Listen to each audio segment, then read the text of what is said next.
One game out of 6 down and a lot of action is unfolded, but as usual, NA West in these grand finals games shows up and gives us some of the best competitive Fortnite action that you can ask for. Up and NA West has been lit. Booga just got taken out, and we're gonna look at exactly what happens. That was just in the replay, though. Might have been a fake one. It's Shy Wager, Ball TW. We're bringing you game number 2, and it's gonna be so exciting to see. Yeah, that it will. We're hopping into game number 2, and already the battle bus launched and loaded. A lot of different things. I'm curious, Shia, what you were looking forward to in this one. Obviously, we saw Epic Whale off spawn last time, but what else is there on the map that we really need to be paying attention to? I need to know if the story is the same at Caddy Corner. I need to know what happens at Slurpy Swamp South Side. We need to see if Coral Castle is the same as before, but most importantly, who is actually winning out early game? Who is staying on top of eliminations? Is it Tricks, who ended up winning out those semifinals? Is it going to be Epic Will once again at Authority? Who knows? But this is where you double down on the statement you make in game. And the biggest question for me is, where is D-Faves landing and how is his early game playing out? Because that was a statement game 1. At least what we saw. Quasi will be landing at this one shack house, I'd say, and Kono has nothing. Sorry, dude, you're going down. You're not going to be able to farm enough to outlast the 30 bullets in Quasi's AR. He's going to give up. So, moving on forward from here. No. Why? Okay, like, I understand this in arena. Like, I understand it. It makes sense. But Quasi, please just use your AR for that one. You just lost 20 HP on that entire fight. Now, a lot more happening at Caddy. The answer that you were looking for, Shai, is here. 5 players this time at Caddy Corners. Theme is the same. The player's different. This time it's Icy, who's going to be at the same position we saw Macon in. And Kit's here once again. So the second time the gas station is bringing in fuel for one player. And at the same time, though, it could get lit. It's Macon. He gets taken out. He thought he might have a free ride to Kit if he could just take out the one player who already got him. But no, he will keep his cool and take out Macon. So game 2 already done and dusted for Macon, who started to move his way up, but certainly not even close to where we saw everybody else, because we remember the pace that what he had in that game. The end game for him took height immediately in that 6 zone very early compared to what you normally see out of the Shockwave launcher players, and that did not work out.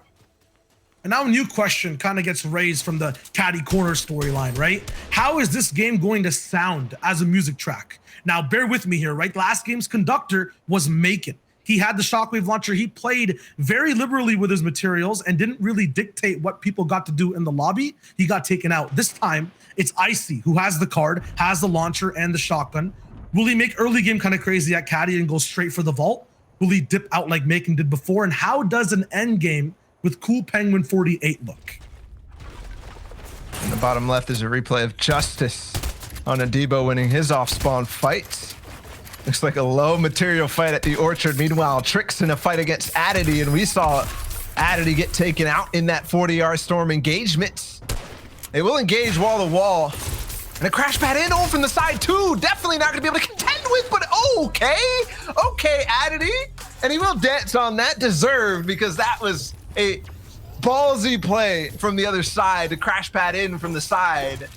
So difficult to actually work against for Adity, because you cannot block that. Again, I will stress that, because you come in from that diagonal angle and we don't have a build piece that natively goes there. You have to edit the cone to be able to block against it. We're getting an earlier look into Slurpy Swamp, or at least the outside of it, the coasts. This time it's Derail, who's somewhere near the northern side, near this big shack. I call it the Chug Town. Hasn't really seen that much action as the water levels have been above it. But this is where a lot of people get so many tags. People get caught fishing. People get got slacking. Amizo, that's your second game run. Sniped away from Derail.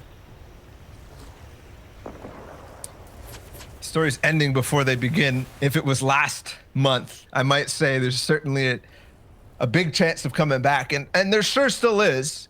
But again, losing those 2 games, now only 6 in this grand finals. Getting sniped will not do much for you at all. Looking at Holly Hedges, we've seen a number of big winners come out of Holly Hedges, but not on NA West. Toph, though, with 10 points. I'd expect him to be slightly higher, and I think he can get there. So we'll have to see how this plays out. Still 3 players here, and there's a third party from the side. You've got to be so careful in these early game fights not to expose yourself to more than you know. Top has a second chance, though. Full shields up, position still being held. Doesn't look like Hove has too many materials to be able to survive here. A nice jump shot. Doesn't actually connect. Top now on the chase. Doesn't have shields. Actually, he does have a lot of shields to really pop right now. It's Hove who's kind of off balance. He's not really responding at all. He's just trying to hide. Top, though, taken out. And this one's a big fight. Acorn has 58 points, so somebody already high up in the standings and leaderboards. When it comes to this, oh, going for the harpoon play. Oh, that was so close. So close. The charge shotgun almost went off from the other side. Bloody Burrito's just not quick enough on the draw, and Acorn will be in that position to save his game. And this is a fight on the west side of the map. In their first also look at first zone, look how far it is off of the coast. So this is where people are going to be rotating in. And it's a very difficult proposition for everybody on the east side of the map. If you thought last game was a traffic jam, this one might be that much more troublesome. Bucky's already in it, though. This is so far from Frenzy Farms. Every time he's on an early rotate, I feel like that's when Bucky has the most trouble. Every game he also has peppers, but refuses to really pop them until it's too late. So I hope this time, especially being just at 50 shields, he doesn't get into too much trouble getting up this big mountain. So many players already ahead of him. Well, there's a moment of quiet for Bucky. The bottom left, that was Jay Rose's. On to Colazo. And we're at 89 players right now. And sure, there might be a couple snipes here and there, but for the most part, all quiet on NA West. Bucky, desperate to get up on top of this mountain, over towards the east side, because that's where people will try to get towards center, but also to find himself a nice base, to put himself high up and in good position to get the damage, like Shio explained last game, on this very deadly storm surge that is for sure happening in the third zone. Yeah, 19 players need to go down. 70 is the cap that the server will allow to stay alive. Mateo is one of those players who was playing in a very different mindset. 0 points from game 1. I think we saw his name go down very early in the feed, and a very same story. Although staying alive a little bit longer, he has nothing to show for this game yet. And a difference in how the zone played in game 1 versus 2. It went north in the first, and now it's going south. And what you end up seeing is all the players who we saw in the storm fights. Mateo finds added T again, 2 games where he falls about the same time. But what I'm saying is essentially these storm fights that end up happening, this one might actually break out, but a different group of players from north to south. We're ending having to make these decisions on rotate, whether you take shots or not. Don't tell me Wood is starting this again. Last time we tuned in, he had a huge base off of a fight, into a box fight, into absolute elimination. He gets too aggressive earlier on, and it costs him entire tournament runs.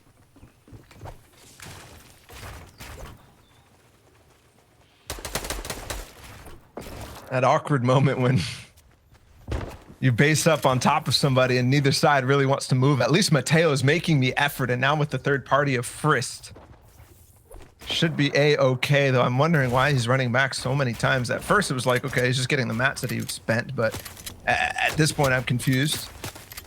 I take it all back what I said about north versus south. Again, what is going on? Whofishy gonna be spraying at the wall, EXC. He has to contend against it, but Whofishy misses the crash pad. He's going aggressive on this because he knows the HP situation. Launches him up in the sky, and there's really no more builds, I think, for EXC. I'm not quite sure what was going on there. By the way, the missing wall was the replay bug on that first attempt. You're talking about no more builds. I don't think there's any hope for anyone really caught in Storm right now. Well, NA West is hungry, and they're looking for any elimination opportunity they can find, in Storm or not. Fishy on the back of a very lethal player, Assault. I'm not sure if he has any white heals. Maybe the other body had some. Now this will be a spot of heavily congestion, given the fact that there's so many buildings. Furious is trying to take advantage of the fact that people will come in and try to termite out the builds, try to recycle the walls and all of that by staying quiet, staying put. And I like this too. Ooh, building a little wood base right above the doorway where somebody might run into. Innovative, but we'll see if it actually plays out. I don't think it quite will, because people tend to go up next to the walls and rather than running crazily through, but Kenshi might fall into the trap. You saw one of the best players in the world fall to that trap. It was Arkram. And looks like Kenshi is running just as blind right now, just trying to fight, trying to hold on. He's not popping shields or moving back enough, so I'm not sure if he has any left over in the repertoire. He does, but it's over for him. The trick worked. And the funny part about all that was that earlier Furious was down this hallway. What he left was where Kaboo invaded in, and he made this wall right here for the other player. Could not go further in this, so he got stuck in this. Yes, he could have probably placed a cone and maybe snuck through the window, but the key for him was trying to escape through this side into the other area. Furious will get the trap, he sets the baits, and it works out perfectly. Here's the surge, and the situation is just the notifications for now as we wait a little bit longer. There's Assault making the rotate out, and he did get away from the storm fight that was imminent. But Epic Will is not far away, and also a beam from Kaz stuck between two of the best players in the lobby. This is such a tough spot. He was putting other people into these positions. Now he's the one just trying to run away, trying to survive. These guys might just run into each other though, which could be very good for Assault. Making one brick box, he's going to be able to shield all the way up. These walls do exist. You see it on the wide over on the left.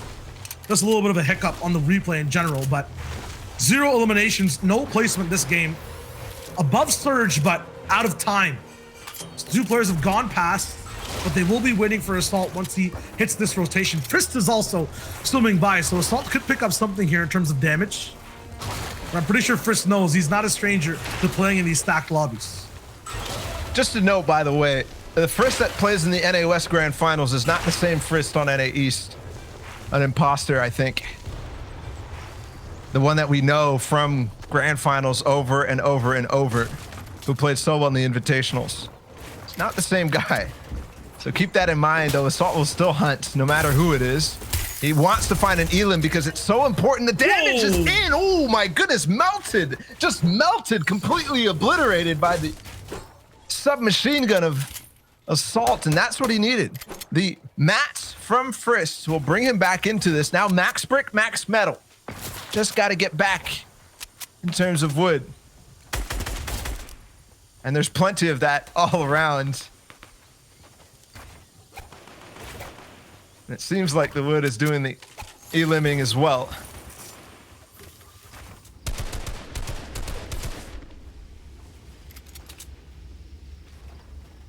Everyone around the map is just kind of getting stuck here. Bucky's also one to take big damage. Anonymous on his walls. And this is the same thing we saw in the first game. I thought it would kind of flesh out, open up. People will get to zone faster, but the Fortnite gods have basically handed us, I mean, they handed Bucky a ticket straight back to the lobby, unfortunate for him. But they've handed us a Weeping Wood zone, one of the hardest zones to really traverse, see into, have information from. And the best players fall, just like Bucky.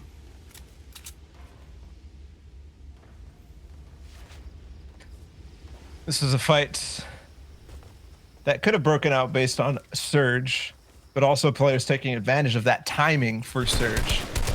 And how many people are going to be fighting. We're looking now at D-Gen. Backed out of that. Some of these walls really aren't showing. He's going to continue forward onto NA Benji, and ooh, risky for Benji. He wants to take the shot, but that also costs him time against D-Gen, who will phase in the box. There's a crash pad, though, aggressively well done from Benji on the other side. And I'm curious now, it's a bounce house. Who makes it out of the Clown Fiesta? It needs to be D-Gen, and it is. He gets that one. Fake Benji down. Degen claims the throne for the official players all around the world. Rocks, though, he's in a fight too. He's got no shields, just the flopper, but his effective or his white HP hasn't been taken out at all. It's Baby Smock who's on his walls. He has control all around. Storm Surge is done, so this is just a fight for that Elim point. Rocks needs it badly. 0 right now. He's editing through a cone right now. Smock is trying to hold him all the way back. He's got slight shield advantage, but most importantly, he's ahead of the zone. So not only does Rocks have to face the timer, his HP is ticking down, and he has the threat of not only Smock, but every other player who's looking back for free points. But wow, Rocks' aim is a storm of its own. He gets so many shots down on the Smock, and now he's on the back foot. Rocks has some time to catch up, but the zone is still so far for both players. Smock will escape with a crash pad out the back. Now there's decoys and... Oh! Was that a decoy betrayal? Or literally got turned on by Smock. Did not expect that, especially with the decoys. He's like, okay, I'm free running. I can go with my friends, but Smock knows. He's paying attention.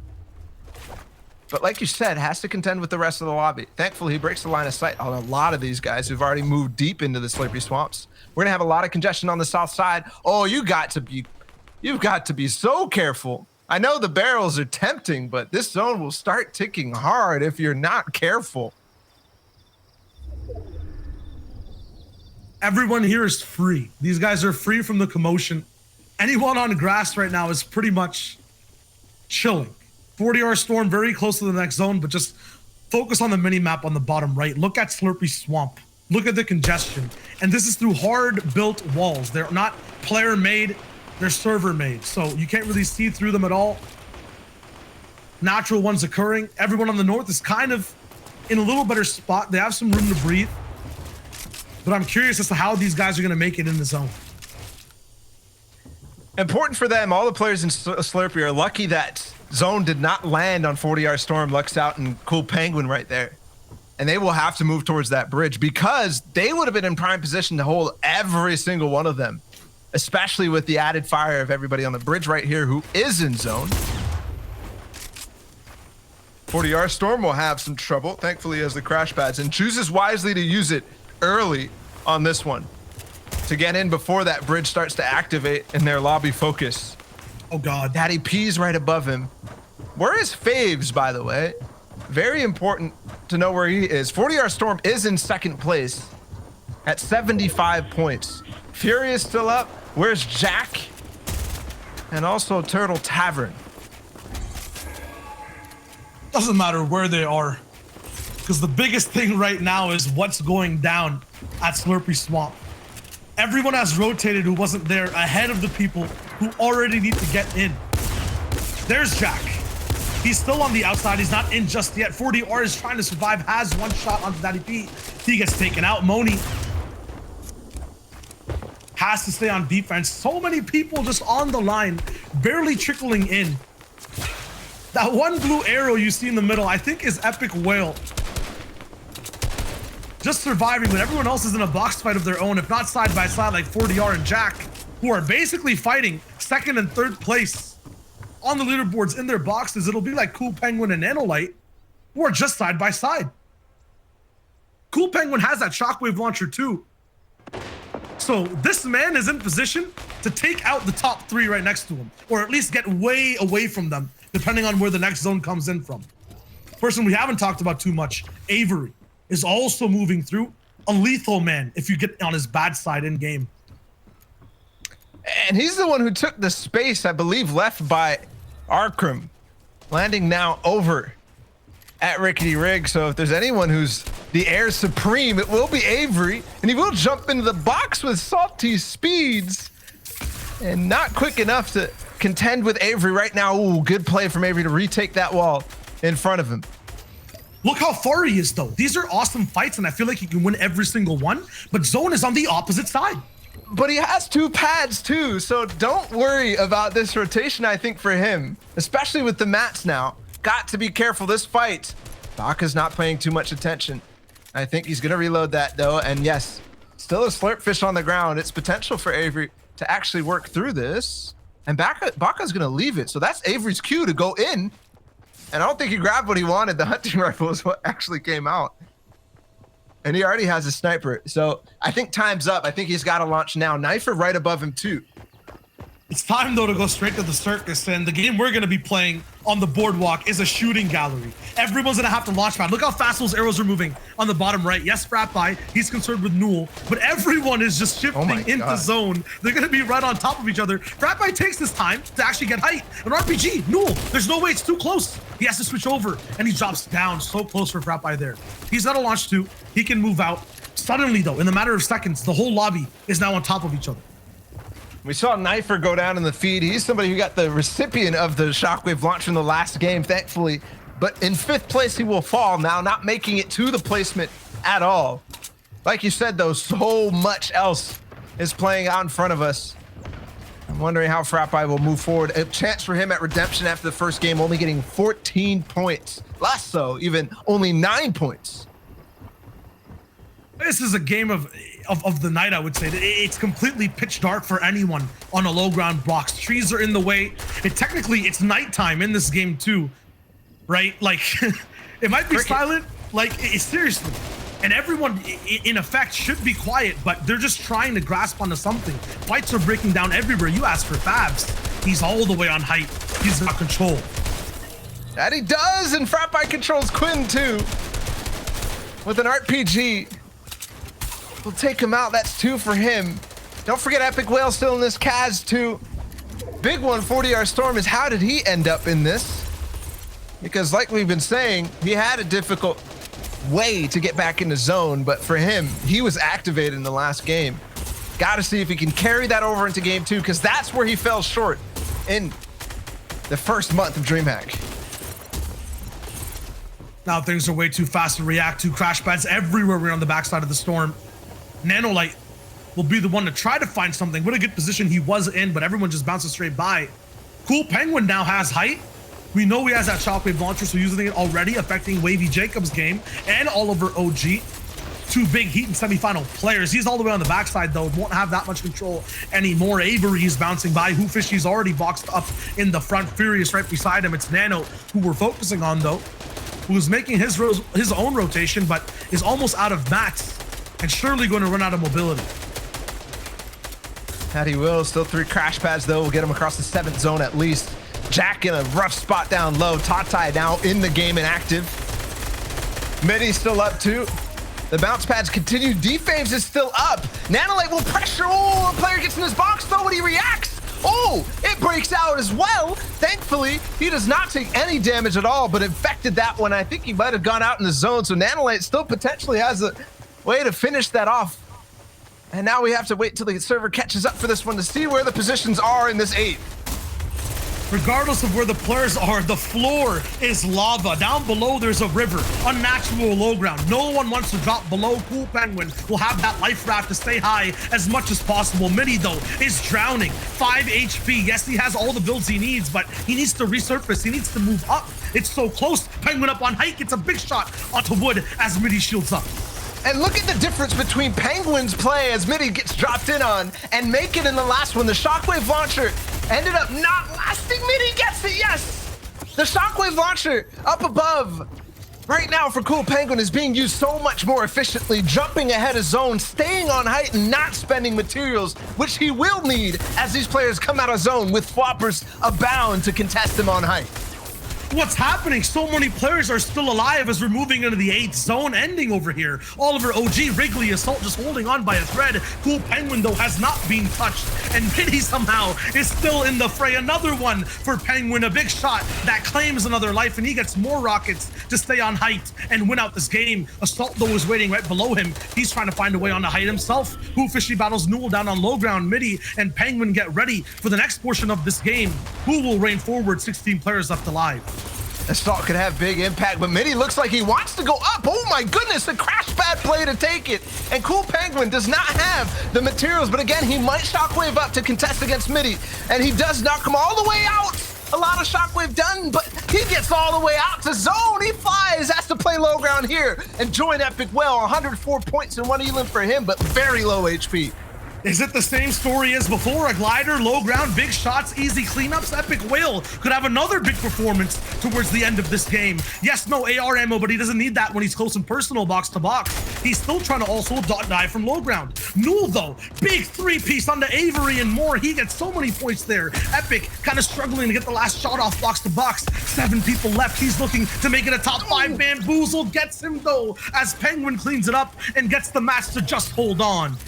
And he gets a lot from this, but Newell just popped off. Got 4 eliminations back to back, now top 4 if he can get a couple more. But Cool Penguin firing out. A couple people get launched out in the zone. Make it 1 more. I think that's everybody. Just got to fire up against Newell. Who Fishy's still down below. He'll finish him. Yes! And out in zone, the player falls. So Cool Penguin just got the 5 elim win with the shockwave launcher that Shio, you called out. It started from Caddy. Yup, that's 1 shockwave, 3 eliminations, and an awesome game 2. Stay tuned, we have more after the break.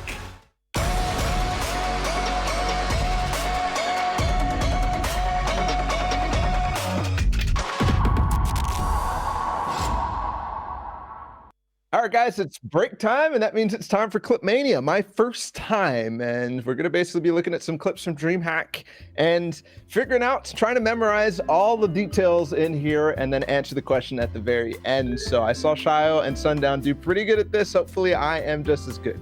Let's do this. Clicks has build. That's me. Oh my goodness, 750. I remember this game. I'm just looking at all the stuff on the screen right now. 3 elis for Jivvy, 6 for Clicks. 1v1, the pressure is not enough with that pistol, and here we go. The retakes that he will do it. I'm gonna do well. This is a long clip though. I'm getting kind of scared. But he gets blocked in with 5 HP. Was this semifinals? I think it was. He blocked him out, yes. There's no chance for Jivvy. 5 HP. Wait, I forgot how many elims he had. I think it was 3. I'm scared. That was a long clip. Give me the question. How many eliminations did Clicks have? The end total. So, 7 eliminations. He had 6 to start, and then he took out Jivvy. Easy. Let's go. First one down. They do trade missed shots. Divine no more heals as he tried to take shots and unfortunately got pitched from all sides. And as he did get shot down, everybody heard the situation that he was in. Aliens on the wall, and he will pre-fire that edit. 3. Divine had 3 crash pads. I remember this. One of the weirdest moments of DreamHack finals. Anyways, this was game 3, and I don't know what Fernando is doing. I really don't. He's a madman. He's lost it. He's a psycho. He really is. I don't know why he just ran into him there. Anyways, what's the question? How many fish were in the water? It was a school of fish. I never count those. What, like 8 or something? Or are we talking fishing pools? I'm gonna say just fish. So let's say 8.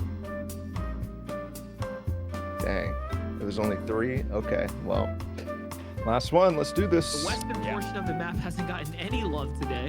No, it's all in the east. East, you're right. Oh, okay. Maybe.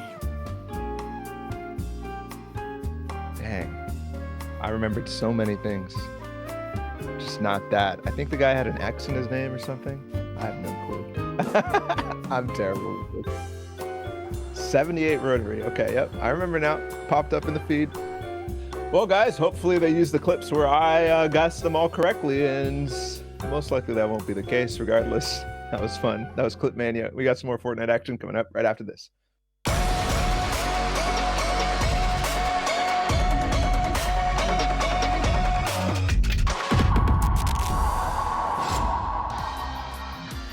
Welcome back to the DreamHack Open featuring Fortnite. This is the North American West portion of the competition, and it's the grand finals, everyone. The top 100 players over the last 2 days are now competing over 6 incredibly stacked lobbies to try and take their share of the $250,000 and claim the title of the best North American West player. And honestly, I feel like that title originally went to Arkram, but Arkram didn't even qualify through the semifinals. So that title is up in the air. Joining me, of course, your two casters. It's Ball and Shayo. Don't laugh. You Ball. Do you disagree? You think Arkhram's still top? A bold statement, Kelly. It's one tournament, and the nature of Fortnite is that sometimes these things are going to happen. But Arkhram is still playing consistently. So just because of this one tournament, the format's slightly different. And honestly, Arkhram went through a lot of adversity today. So don't forget the fact that he won the tournament, won multiple tournaments off of Rickety Rig, makes it so that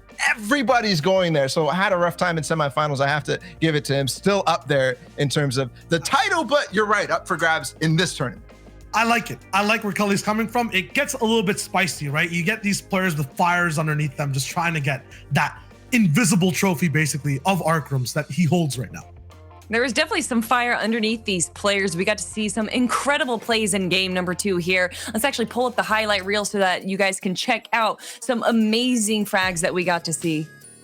Yeah, and there was a lot of different ones. Rox here struggling to get Smock on the outside of zone, and Smock continued to also have his own trouble, but at least he took one down with him. And of course, the snipes continue early game across the map. It doesn't matter. You've got to be so careful in these situations. Yeah, Acorn was also one who was top 5, got a nice pick off, a quick elimination all the way in the early game on Bloody Burritos. Got his game started, but this is one of the main ones here, Baller. Yeah, that it was Bucky against Litzinio, but ended up falling later after that. This one is huge, though. You wanted to talk about this one because it was so impactful for Assault. Yeah, this was kind of like a ramp up overall with Assault and Frostama. We'll kind of come back to that in a little bit. But overall, I think we saw a nice kind of balance this time of storm fights and then also just overall fights in the middle of the map in game. But it was Cool Penguin with the Shockwave launcher who really impacted so much in that one, but in classic style, launched everybody out of zone. And I have to wonder, there should have been a lot of materials left over because of the low ground play that was over Weeping Woods. And they should have been able to block maybe some gaps that Icy was able to sneak those in. But for now, he's going to rise way up in the standings. Yeah, Ball, I want to talk a little bit more about Cool Penguin because you actually mentioned him. You pointed him out at the start of the game for game number 2 there, where there was 5 players all circling around Caddy Corner. Walk me through what exactly happened there.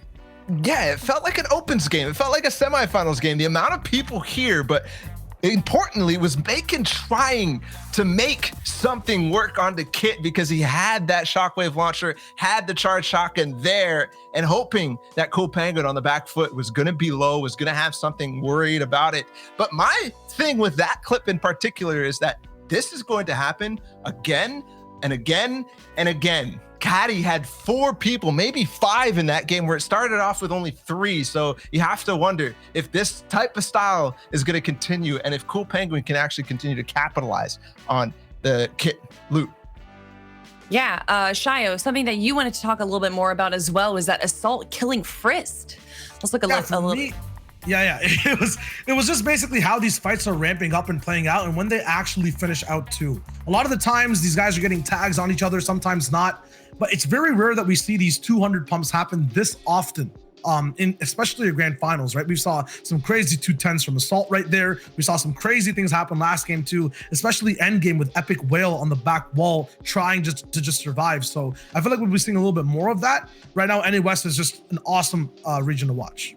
Yeah, Epic Whale, we always say this word, I'm going to say it again when it comes to his name, consistency. In the 2 games now, we've seen him place top 10. And let's actually take a look at the top 20 leaderboard right now, just to see how our players are stacking up against each other. It is 100 of the best players in the North American West region that just qualified a few hours ago through our semifinals, duking it out with another 1,500 players. But Avery is actually going to be in the top spot right now with 120 points, but really close behind him, it's Who Fishy. Below that, we have Noel, and then Epic Whale, one of the players that we like to talk a lot about on this show. Middy's going to be taking 5th, and then we do have DFabs, who won that last game, or game number 1 is going to be in 6th place here. But Bala, I know you want to talk about some of these other players. Yeah, I definitely do. I mean, 40R Storm struggled a little bit towards the tail end of that one. Same with, where's Jack? He's completely out of this right now and not in that top spot at all. He's gone. Oh, no, sorry, 10th. There he is. A lot of people on this. Tavern as well starts to fall a little bit. And what I'm basically showing at the top of this leaderboard is a little inconsistency. And that's because of the scrappiness of these games. How not technical it is compared to the first month of DreamHack. It's a lot different because I think the composition of the lobby. But is different good? Is different something that you want to see, Bala? Yeah, I mean, I like to see all different styles of play, right? Like, if this is what the grand finals is going to be this week, hey, that's fine because they're still intense, they're still good, and we're still seeing the best of the best perform. And we still got 4 more games to see what else is going to come out of it. So it might be scrappy at the start, but of course, still could tighten up later on. Well, speaking of different, Shio, is there something that you want to see different going into game number 3? Maybe some players changing up their drop spots? I don't think the drops need to change so much so as the strategies in every single drop, right? I'm seeing a lot of 50-50s, a lot of people just going all in for certain spots. Bala pointed it out between Macon and Cool Penguin. I feel like that might happen again. I want to see if they come to a more of a, better conclusion where both players can maybe survive. The drawing board overall, once again, I think I'm starting this off the same way every time. Caddy corner, specifically the south side. So down here is where all the action's happening, and this actually compounds to, I think, the biggest circle we're going to be drawing here. The entire map and the entire game. That shockwave launcher, man, no matter where the circle goes, it follows. Yeah, and some other things to note about the map. I mean, I talked about dead side rotates last time, but it's getting even weirder. I mean, we had the zone over here, essentially, and the dead side was actually down in the bottom side here. But that was where the most congestion was. So a lot of people not only keeping this dead side idea in mind, but also I think relying on buildings, relying on a power position, relying on structure. Remember, we saw the Furious Elim down in the bottom side of that Slurpy Swamp building where he actually trapped one. A lot less going on up here. But you know what else is going on up here? Storm fights. I mean, we saw Assault, how he's making this rotate through. He caught Epic Whale. He caught a number of good players there, and there was still other people influencing those fights. So that is a risky position to be getting caught in. Yeah, I mean, the last thing too with the entire map, I just feel like we're looking at possibly 3 of the scariest zones, and 2 of them have already kind of played out. We have that natural low ground that everyone's used to seeing at Frenzy. Position matters a lot, and when the lobby is choosing the wrong places to base up, endgame that's tricky. We saw Weeping Woods, which is just segmenting people into a height fight and a low ground no one wants to be in. And I feel like the next scariest one we might see next game is the Southern Mountain, right? We usually see it in grand finals a lot. I feel like this is one of the reasons everything's so much more so different. So many people playing that south side, but if the zone goes here again for game 3, it's gonna be chaos. Bala, I do want to talk a little bit about something that you just mentioned there, and you mentioned in game number 2, but the storm fights, is that something particular to North American West? Because it seems to be the case.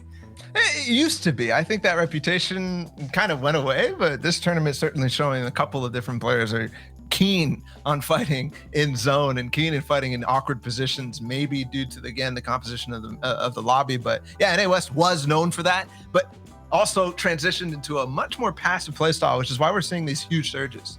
You know what it was? It was actually DreamHack that fixed everything. It was the practice everyone put in for Anaheim that just got West, elevated to like the next level. So, hey, thank you, DreamHack. Thank you, DreamHack, so much for putting on also the DreamHack Open and allowing us to join. And you guys can join as well if you want to be a part of this. These are open qualifying tournaments, chat. And we have North American West, North American East, and Europe every month. So if you missed it, just follow along. DreamHack, Fortnite online, everyone. You're going to be able to find out when our next tournaments are. But for right now, we're going to take a quick break. When we come back, it's going to be game number 3 of the North American West Grand Finals.